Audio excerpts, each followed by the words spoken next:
Darío Stanraiver es Demasiado Humano. Séptima temporada en Futurock. Bueno, ¿cómo están? ¿Bien? ¿Mal? Qué loco, ¿no? Digamos, la pregunta ¿cómo están? ¿Cómo estamos? Implica contestar siempre dos posibilidades. O estoy bien o estoy mal. Siempre hay uno que dice más o menos. ¿Cómo estás? El tiene un poco más de onda, ¿no? Porque deja como un poco de... deja abierto el misterio, lo ambiguo. Este es un programa de reconciliación con lo ambiguo. ¿Están bien o están mal? Como si fuesen dos polos autoexcluyentes que fijaran posiciones taxativas. Como si no hubiera, no intermedios, ¿no? Porque el más o menos es un intento de fijar un punto intermedio entre esos dos polos. O sea, o estoy bien o estoy mal, y uno podría decir, de acuerdo al modo en que concebimos las categorías del bien y del mal, o de estar bien o de estar mal, más o menos implicaría un poco de cada uno. Como si pudiésemos fragmentar y decir, estoy un poco bien y estoy un poco mal. Esas posturas intermedias son posturas que ratifican el binario. Lo que hacen es postular que hay posiciones intermedias, pero no desarman el binario. Deconstruir el binario es otra cosa.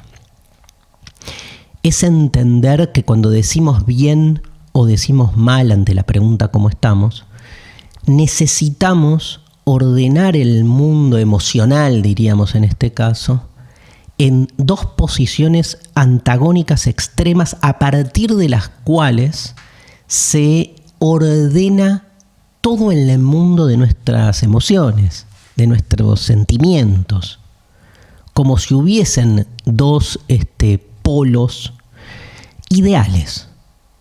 Uno diría, bueno, por ahí no existen, nunca estoy 100% bien ni nunca estoy 100% mal.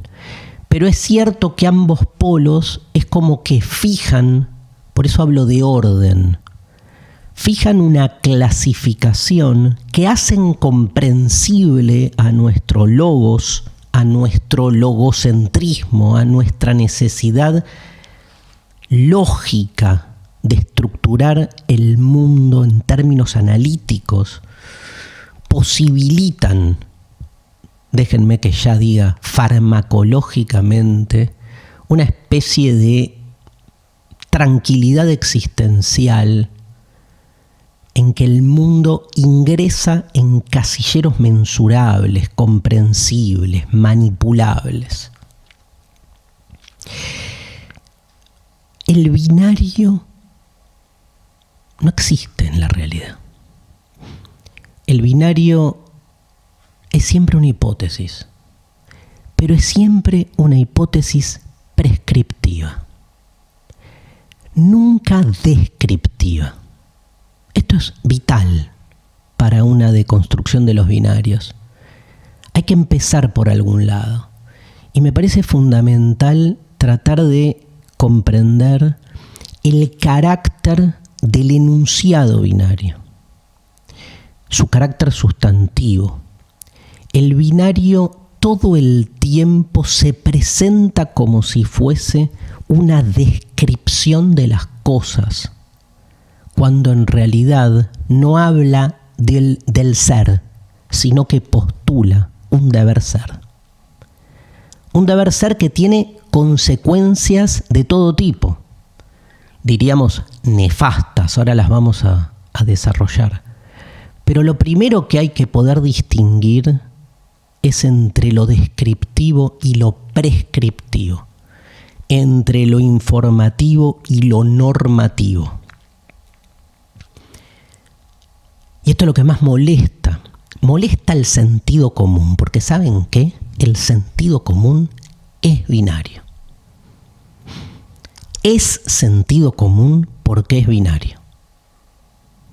Lo que lo hace un modo de pensarnos en el marco de una realidad que de nuevo nos calma, ¿no? Nos da sosiego, es justamente su posibilidad, digamos, de clasificación simple, pero sobre todo su posibilidad, porque esto es lo que más, donde más garpa el binario, su principal acción, digamos, no acción, sí, en el término de acciones, su principal virtud, si vale, es que nos otorga con absoluta claridad y delimitación un lugar de pertenencia. En el binario uno siempre está en uno de los polos o tiende a uno de los polos. Y no les quepa duda que el polo al que tendemos es el correcto, es el polo verdadero, es el que tiene que ser. O sea que no solo, digamos, genera una calma existencial por encontrarnos con un mundo debidamente delimitado, sino que además construye el binario una particularidad que tiene que ver con, digamos, si quieren, la categoría más cercana al pensamiento binario, que es que construye identidad. Es clave para cualquier construcción de identidad en el sentido tradicional del término asirse, afincarse a un binarismo ontológico que divide al mundo concretamente entre el ser y la nada, lo que es y lo que no es, lo que está bien y lo que está mal. ¿Cómo estás? ¿Bien o mal? Esa construcción dicotómica y antinómica, porque el binario además supone una realidad en permanente disputa, donde está el polo de lo correcto, como dijimos antes, que es el polo de lo pleno, que es el polo que hace coincidir las ideas con las cosas, el polo de la continuidad ontológica, el plano del ser, el plano del todo. Y del otro lado, en la confrontación, el polo del error es al mismo tiempo el polo de la carencia. Por eso las características del pensamiento binario son características, digamos, muy claras que se relacionan entre sí de un modo, digamos, muy derivativo. El pensamiento binario, obviamente, es reduccionista, porque reduce cualquier opción a dos manifestaciones. Dos, es jerárquico, porque un polo claramente expresa la verdad del ser, y de nuevo, digamos, déjenme subrayar esto, el otro polo expresa la carencia. No hablamos de dos polos en disputa en igualdad de condiciones. No. Otra cosa es que se presente así por parte de un polo un mundo al que le conviene, digamos, narrarlo en términos confrontativos. Pero el polo del bien no entiende que está disputando su realidad con otro polo del bien. Del otro lado está el mal. Del otro lado no hay nada. Hay una construcción ilusoria que hay que desarmar. El enemigo no es un igual contra el que se pelea. El enemigo es lo deficiente, lo deficitario, lo abyecto, lo enfermo, lo carente en todas sus manifestaciones posibles. Por eso el binario es rígido. O sea, ¿qué dije ya? Reduccionista, jerárquico, rígido. No hay otras opciones intermedias, porque las opciones intermedias, como decía al principio, no hacen más que manifestar este esquema propedéutico, que son dos polos a partir de los cuales se cuelga la realidad toda. Así el binario nos ordena una realidad, con lo cual, además de ser, digamos, prescriptivo, el orden, ustedes sabrán, la palabra orden también tiene esa dualidad. Por un lado, el orden marca una determinada secuencia organizada de la realidad, pero también dar una orden tiene que ver con un imperativo, con una prescripción normativa. ¿Qué es la prescripción? A ver, si no quedó claro esto. ¿Por qué el binario es prescriptivo? Porque primero hace pasar como si fuese parte de la realidad el deseo de que el mundo tenga ese tipo de ordenamiento.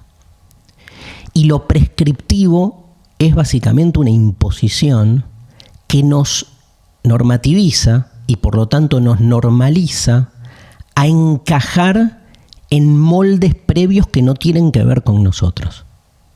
Nos van como forzando a ir perdiendo nuestra ambigüedad constitutiva, nuestra hibridez, nuestra mixtura, nuestras contradicciones, nuestras tensiones, nuestra ambivalencia. Se ven forzadas a tener que encajar en esas molduras dicotómicas que van estructurando una realidad que de por sí es mucho más amorfa.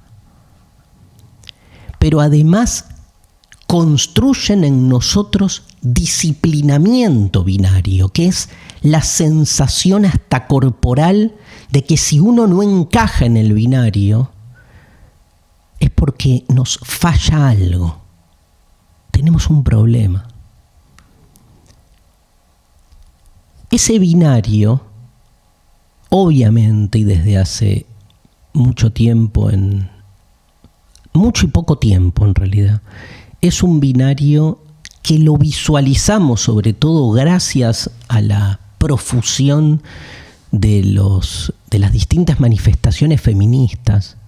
Es un binario, digamos, que aparece fuertemente enquistado en la identidad sexual, que es tal vez donde mejor lo visualizamos, ¿no? Esta idea de que solo pueden haber binariamente dos polos que representan, ¿no? Como los dos sexos, a la vieja usanza, varón y mujer. Posiciones pensadas en términos dicotómicos, o sea, a partir de un principio de no contradicción excluyente y al mismo tiempo que provoca la idea del tercero excluido. O sos varón o sos mujer, no hay, por eso es tercero excluido, no hay terceras opciones. Pueden haber imperfecciones, puede ser un casi varón, puede ser una casi mujer. Ese casi, como jugando entre comillas, con lo que el sentido común instaura como desviaciones, ¿no? Como complicaciones, imperfecciones. Pero los polos ideales están claros. Y performativamente nacés y automáticamente la, digamos, planilla que documenta lo que se supone que es una información descriptiva no hace más que prescriptivamente incluirte en uno de los dos géneros. ¿Y dónde está lo prescriptivo? Que el ser varón y el ser mujer vienen con una carga valorativa, social, política, filosófica, ni hablar vincular, una carga que no tiene nada que ver con lo que se supone que esa categoría describe. El gran problema, digamos, del binario es que hace pasar por descriptivo lo que es una prescripción, o sea, un interés de disciplinarnos en la construcción de mandatos, roles, funciones que se suponen que pertenecen al género que te tocó. Y entonces cuando se habla de la deconstrucción de la identidad sexual, hay diferentes manifestaciones, porque como además el binario es jerárquico, si te toca el polo en la antinomia de ser mujer, en una sociedad patriarcal como la nuestra, la mujer se ha concebido ontológicamente la entidad de la mujer en esa oposición con el varón como carencia, como complemento, desposeyendo, ¿no?, sustantivamente a la mujer de su diferencia. Entonces hay un primer paso hiper necesario que es entender que como los binarios son jerárquicos, digamos, el polo que siempre es puesto en el lugar opuesto es un polo que pierde absoluta entidad y que no se concibe a sí mismo por sí mismo, sino solo en lo que le cuaja en su relación con el polo correcto. Esto pasa en todos lados. Y está bueno, empezar por acá porque es donde más se ve. Pero en un segundo paso, de lo que se trata es de deconstruir el binario entero. Porque no alcanza solamente con ese primer paso en la medida en que el binario se sostenga. Porque de alguna manera esa exclusión, discriminación arbitraria del polo supuestamente falente tiene que ver con el esquema en sí mismo. Cuando deconstruís el binario te das cuenta que lo otro de ser varón no es ser mujer en la modalidad en que nuestra sociedad heteronormativa concibe ambas funciones. Porque lo otro de ser varón supone una infinidad de posicionamientos muy distintos que pueden ir modelándose en hibridaciones varias que poco tienen que ver con esos roles preimpuestos. Es fundamental para romper todo binario, ese doble ejercicio, primero de emancipación del polo discriminado y luego la explosión final del binario como estructura. Lo mismo con cultura-naturaleza, lo mismo con sujeto-objeto, ni hablar con alma-cuerpo. Binarios que hay por todos lados. Binarios que permanentemente nos quieren hacer creer que entre los dos polos hay una fisura imposible de zanjar.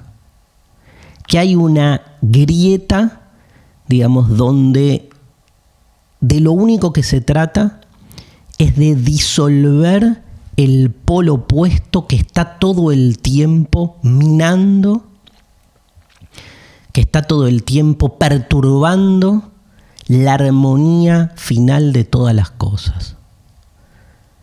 Todo parece tan claro en el pensamiento binario, la superioridad de uno de los polos sobre el otro. Todo parece tan claro que finalmente nos vamos dando cuenta cómo a nadie le conviene más que al polo supuestamente soberano, seguir sosteniendo la existencia del otro. De ese otro que de otro no tiene nada, sino su sujeción al polo opuesto que le genera la legitimidad del ejercicio de poder permanente de quienes ostentan la soberanía y el poder.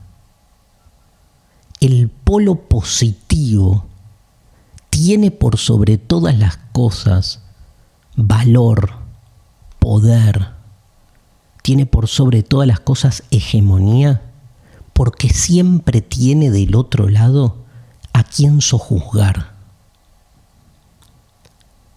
A nadie le conviene más que al bien la existencia del mal.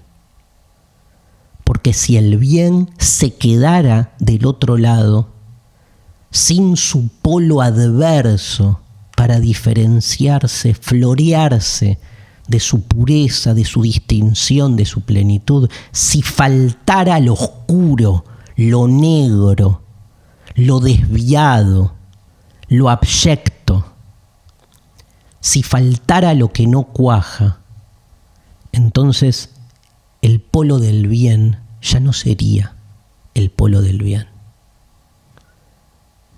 El bien sin el mal ya no es el bien. No es nada. Pierde su autoridad. Pierde su ser distinguido. La pregunta que nos queda abierta es ¿cómo se desarma este binario? La pregunta que nos queda abierta es, digamos, si existen otras formas de deconstruir el binario que no tengan que ver con encontrar un punto intermedio, una tercera posición. ¿Es posible realmente desarmar este binario no solo intelectualmente, sino en lo que implica nuestra vida cotidiana? Cuando te pregunte, hola, ¿cómo estás? ¿Hay alguna otra manera de contestar bien, mal o más o menos?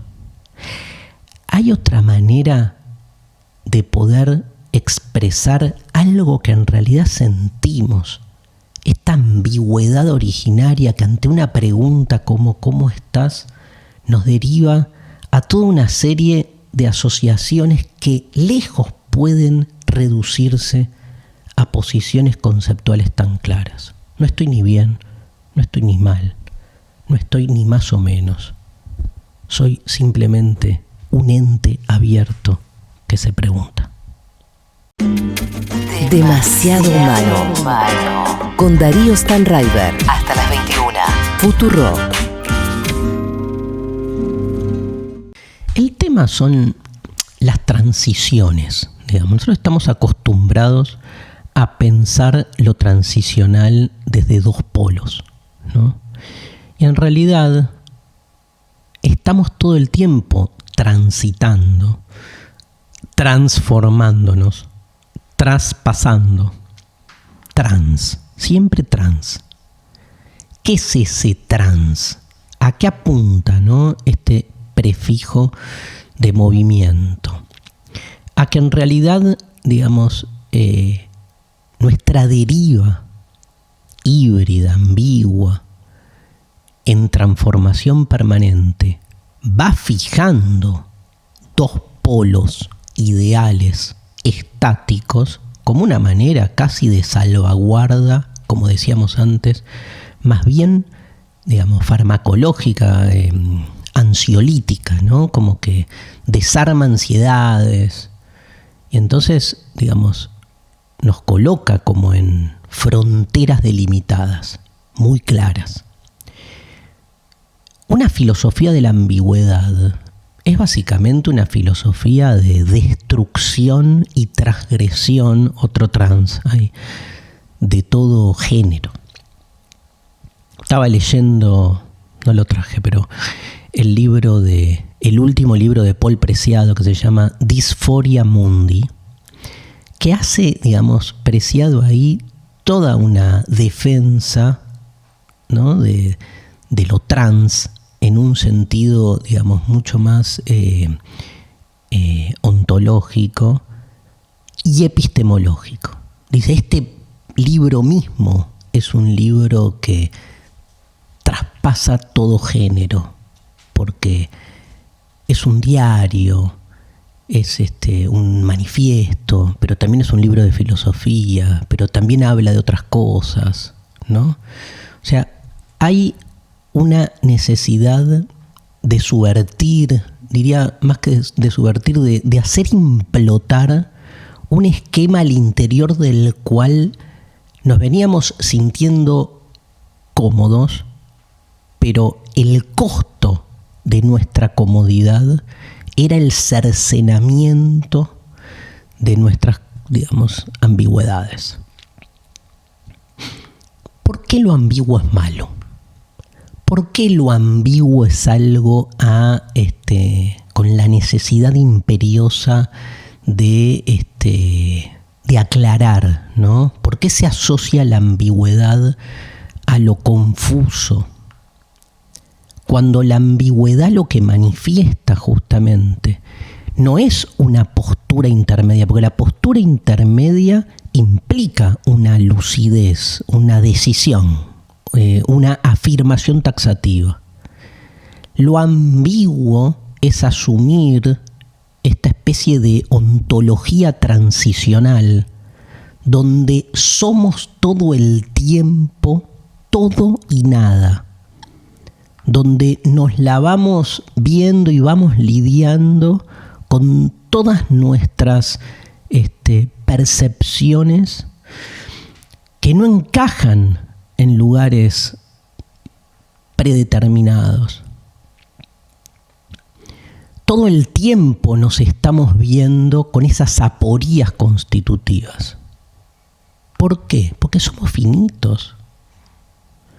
Es increíble que, conscientes de la finitud, supongamos que lo que nos describe son formaciones estructurales bien delimitadas que poco tienen que ver justamente con nuestra condición limitada. Un ser finito es básicamente un ser paradojal. La finitud se manifiesta en ningún otro lugar de modo más rutilante que en la aporía, o sea, en la asunción de la contradicción originaria. Somos y no somos, nacemos y morimos, estamos vivos y estamos muertos.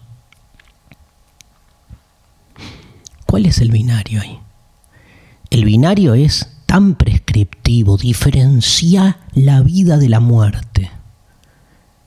Si solo se entiende el vivir justamente porque el vivir se termina. O sea, la vida y la muerte son lo mismo. La única diferencia es cuando uno trata como de, digamos, aislar esos dos polos como si refirieran a instancias absolutamente clasificadas, y uno pudiese diferenciar, describir, ¿no? Desplegar la información que hace al estatus de estar vivo, al acontecimiento de estar muerto. Perdón, digo, me estoy muriendo todo el tiempo, me estoy muriendo desde el momento en que nací. Entonces hay algo de ese binario que se entiende su anhelo como un modo de no hacernos cargo de esta ambigüedad, de esta indeterminación. Apostar por una filosofía de lo indeterminado, de lo indecidible, de la ambigüedad, es romper esquemas ancestrales. Porque el dualismo, que es otro término que se asocia directamente con un pensamiento binario, el dualismo que reduce a la realidad a dos grandes instancias, a dos grandes realidades. El dualismo, digamos, nos acomoda, pero el dualismo de algún modo excluye cualquier posibilidad de mestizaje. El alma y el cuerpo, lo trascendente y lo sensible, lo humano y lo animal, ¿no? Como realmente zonas que suponen así como una escisión fundante, ¿no? Una especie de, digamos, quebradura, de quebrada, donde si uno ve, ¿no?, lo que es la quebrada, justo estuve hace poco en la quebrada de Humahuaca y como, ¿no?, si uno ve ahí a la naturaleza en esa diferencia que entonces plantea como dos lugares absolutamente separados entre sí. Uno visualiza, cuando uno camina por la quebrada, ve ambos lugares. Pero justamente esos dos lugares supuestamente opuestos son parte de lo mismo. Lo increíble, ¿no?, es que, digamos, sigamos creyendo en una realidad tan dividida entre sí. Bueno, le preguntamos a gente amiga a ver que nos ayude a pensar sobre los binarios y le agradecemos a Silvana Viñale. Silvana es doctora en filosofía, estudió en la Universidad Nacional de Cuyo y se doctoró en filosofía en la Universidad Nacional de Lanús. Publicó el año pasado un libro que se llama Filosofía profana, hacia un pensamiento de lo no humano. Es un librazo, son 5 capítulos que son un desarrollo exquisito de lo que es el giro que hoy vive la filosofía hacia el pensamiento hacia pensar lo no humano, desantropocentrizarse. Wow, me salió. Pero Silvana en ese libro habla, digamos, hace como un gran diagnóstico, pero después se detiene en cuestiones específicas como el amor, por ejemplo, entre otros temas. Está buenísimo el libro, búsquenlo, Filosofía profana. Y bueno, le preguntamos a Silvana qué piensa de esto, que nos ayuda a pensar qué significa el binario en nuestra cultura. El pensamiento occidental tiene una forma binaria. Esto quiere decir que procede mediante el enfrentamiento entre pares de opuestos que se constituyen como antagónicos entre sí. Y eso nos hace pensar siempre en términos de bien o de mal, de luz o de oscuridad, de guerra o de paz. Y el asunto no se resuelve solamente desde un punto de vista epistemológico, podríamos decir, sino que además interviene en nuestras formas de vida en la medida en que constituye o configura a nuestra subjetividad, pero también la gobierna. Porque esa forma del pensamiento binario nos provoca una cicatriz, un corte, que crea un espejismo de dos naturalezas, el cuerpo y el alma. Nos divide en dos todo el tiempo, nos dice que somos varones o mujeres, que somos niñas o adultos. Y en ese sentido funciona como un ejercicio de poder que fija nuestra identidad. Y podríamos decir entonces que esa forma en la que pensamos se constituye al mismo tiempo en una forma de ejercicio del poder que nos somete, porque nos obliga a elegir entre pares de opuestos, o porque nos dice que esos opuestos o esos pares de opuestos están organizados jerárquicamente, algo que podemos ver a lo largo de toda la historia de la filosofía o del pensamiento occidental, y constatar cómo ha habido una preeminencia, un gobierno del alma sobre el cuerpo, sobre los instintos, sobre la propia animalidad. Así que tendríamos que decir que nuestra humanidad se constituye a partir de esa cicatriz o de ese corte que nos gobierna, que nos domina, que nos vuelve sujetos obedientes y productivos, pero también que rompe nuestros lazos con el mundo, porque nos coloca soberbiamente por encima de los otros animales y de la naturaleza, poniendo en peligro, no solamente nuestra propia especie, sino el conjunto de lo viviente. Así que lo que yo me pregunto en relación a esta determinación de cómo pensamos a partir de opuestos y de antagónicos es cómo sería percibir cómo sería pensar por fuera de esa lógica excluyente y sortear esa distancia entre sujeto y objeto.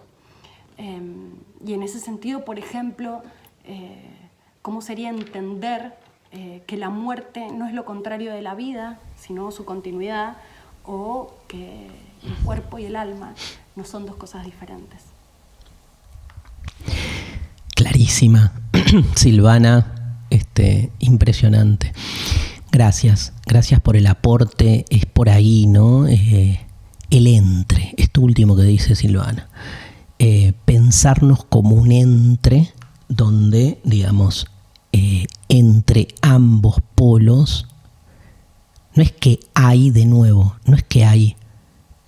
posturas intermedias, solo hay matices. La palabra matiz es una palabra interesante acá, porque matiz supone la existencia justamente binaria de dos posiciones fuertes, y los matices vienen a plantear como zonas más ayornadas, ¿no? Como cierta flexibilidad. En realidad todo es matiz, es como si les dijera todo es frontera. Vieron que uno tiene la ilusión de que el artificio es la frontera, en realidad, ¿no? La tierra es una, y que en realidad lo que hacemos es construir fronteras casi de modo artificial. No. La frontera es lo único que hay. No es que todo es tierra y la frontera es artificial. La frontera es todo lo que hay. Lo artificial son, en todo caso, los territorios que creemos, ¿no?, que existen de manera autónoma. Siempre estamos en la frontera. Lo que pasa que no tiene sentido para nosotros la palabra frontera si la escindimos de esas estructuras, ¿no?, que son los territorios cerrados entre sí, no sé, los países, ¿no?, los estados nacionales, que concebimos como los lugares, digamos, que por naturaleza deben ser así. Ahí está lo prescriptivo. Lo prescriptivo también binariamente es ordenarnos en nativos y extranjeros. Gran ejemplo. Todos somos extranjeros. Todos. O sea, ni bien hurgás un poco, la extranjería aparece por todos lados. Hace falta prescriptivamente definir una política de la identidad y la inclusión de nuestro ser humano en condicionamientos jurídico-institucionales llamados la nacionalidad, que no es más que, digamos, nuestra inclusión en dispositivos o planillas que internacionalmente legalizan nuestra adscripción a una determinada marca llamada un país. Increíble. Todo explota cuando uno lo desarma. Quiero en ese sentido volver a algo que dice Silvana, ¿no? De los ejemplos que dio, el de la vida y la muerte, algo dijimos antes. El tema, quiero detenerme en el tema de lo animal y de la niñez.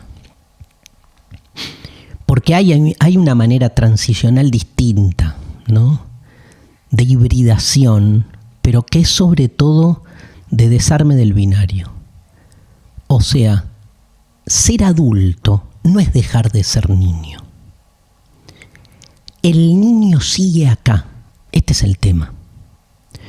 Para mí la ruptura del binario pasa más bien por darnos cuenta que aunque nos percibamos y nuestro dispositivo social nos constituya en este momento adultocéntricamente, en la prescripción de un ser adulto que implica toda una serie de mandatos, ese niño que se supone que fuimos, no se fue, lo domesticamos. Ese animal que el dualismo intenta, digamos, domeñar, domesticar, que intenta de algún modo amaestrar, está ahí. Y cada vez que aparece, el binario actúa violentamente diciendo, dominalo. Cada vez que aparece el niño, ¿no? El binario, ¿qué hace con nuestra niñez originaria? Piensen que lo originario no es lo que pasó en el origen, es lo que nos constituye en su origen, en lo que somos. Es distinto, lo originario está siempre acá. Les diría que una manera de deconstruir el binario es poder recuperar nuestra condición de niños, de animales, de todos aquellos lugares que este pensamiento, digamos, dicotómico excluye y coloca en el lugar de una carencia que se supone que fue cicatrizada. Me encantó la palabra cicatriz que trae Silvana, como para pensar entonces en este armazón que no hace otra cosa que violentar una forma de relacionarnos con lo que somos, que eso se desparrama por todos lados.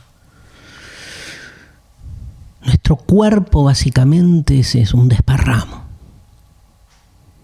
Un desparramo, ¿no?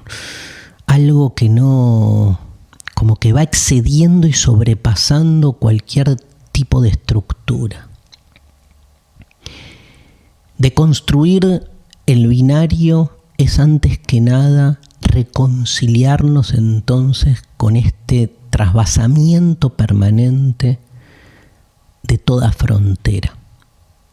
Es hacer de la frontera nuestra condición originaria. Es entender que siempre que nos asignan en alguno de los polos, lo que sentimos de manera inmediata es un malestar. Ese malestar farmacológicamente no se disuelve con el remedio del binario. El remedio del binario, como todo fármaco, que es al mismo tiempo remedio y veneno, parece que nos está curando, pero también nos está matando. Me parece que desarmar los binarios que nos constituyen pasa por otro lado. Pasa por reconciliarnos, obviamente, con todas nuestras zonas de contraste permanente, de tensiones, de conflicto entre todos esos fragmentos que somos. Es desarmarnos monolíticamente como entidades robustas que se creen únicas y continuas en lo que somos. No hay binario en nuestra condición, en nuestro ser. Somos básicamente una multitud de fragmentos en colisión permanente. Abramos y que nuestra apertura nos vuelva a restaurar una relación, una conexión mucho más viva, también dolorosa, también angustiante, pero sobre todo intensa, con un mundo del que abjuramos. El principal objetivo del binario siempre fue esa fractura, ¿no?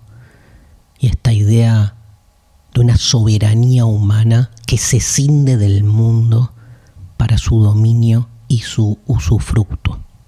Salgamos de ahí, ¿sí? O sea, salgamos de nosotros mismos para poder, por fuera de todo binario, reconciliarnos con el mundo.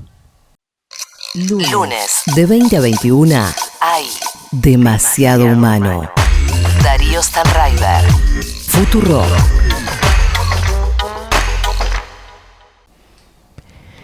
Bueno, aquí estamos. Hoy volvemos a presentar uno de los mejores libros del año de Editorial Planeta, en este espacio que auspicia el Grupo Planeta. El libro es Soy una tonta por quererte. El libro de relatos de Camila Sosa Villada, de Editorial Tusquets, colección Andanzas. Tusquets es la editorial que es parte, ¿no?, del sello Planeta. Y libro del año. ¿Lo leíste, Marian? Sí, me encantó. Tremendo cómo escribe Camila Sosa Villada. Les cuento un poco. En plena década de los años 90, una mujer se gana la vida como novia de alquiler de hombres gays. En un fumadero de Harlem, una travesti latina conoce íntimamente nada menos que a Billie Holiday. Un grupo de rugbyers regatea el precio de una noche de sexo y a cambio recibe su merecido. Monjas, abuelas, niños y perros nunca son lo que parecen. Los 9 relatos que componen este libro están habitados por personajes extravagantes y profundamente humanos que resisten de modos tan extraños como ellos frente a lo ominoso del mundo. Hermoso. Soy una tonta por quererte confirma que Camila Sosa Villada es una de las voces más potentes y originales de la literatura contemporánea. Dueña de una imaginación deslumbrante y atrevida, es capaz de hablar la lengua de una víctima de la Inquisición mexicana y construir un universo distópico donde la existencia travesti se toma revancha. Su estilo inigualable franquea los límites entre la realidad y la magia, honrando la tradición oral con soltura y solidez. Genial. Volvimos, ¿no? Repetimos justo hoy que hablamos de los binarios. Claro, ¿no? Justamente. En este programa, Soy una tonta por quererte. Gran libro, se las pueden llevar para las vacaciones. Sí. Los 9 relatos de Camila Sosa Villada en el espacio auspiciado por el Grupo Planeta. Bien, me fallan las palabras. ¿Por qué? Se me caen letras cuando hablo. No sé qué me pasa. Se dibujan. Se me caen letras, pero de a una. Tipo, tengo que decir, no sé, planta, digo panta. Sí. Es muy interesante, ¿no? Porque es un proceso donde las palabras van perdiendo las letras. Me encanta. Lo veo, ¿eh? Sí. Sí. Y ahí hasta que al final te quedas con una sola. ¿Qué nos trae hoy Mariana Collante? Traje un ensayo de Silvia Schwarzbach que se llama Los espantos, estética y postdictadura. ¿Por qué traje este libro? Primero porque me parece súper interesante. Ella toma el periodo luego de la dictadura, del 83 al 2001 más o menos, y lo que hace es un análisis de qué es lo que quedó de la dictadura. Su hipótesis es que, digamos, los que parecían los perdedores, digamos, la dictadura en realidad ganó porque logró imponer un estilo de vida de derecha. Claro.